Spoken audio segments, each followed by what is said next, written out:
So that's the position lock, the SJRC S30w.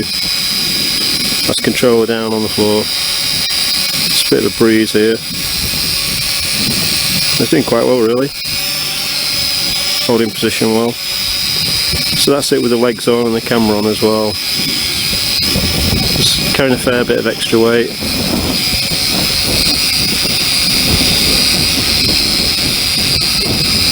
And it's obviously not going to be as aerodynamic with those things on as well, so I'm going to test it without the legs and the camera just to show you the difference, and the difference in flight time as well.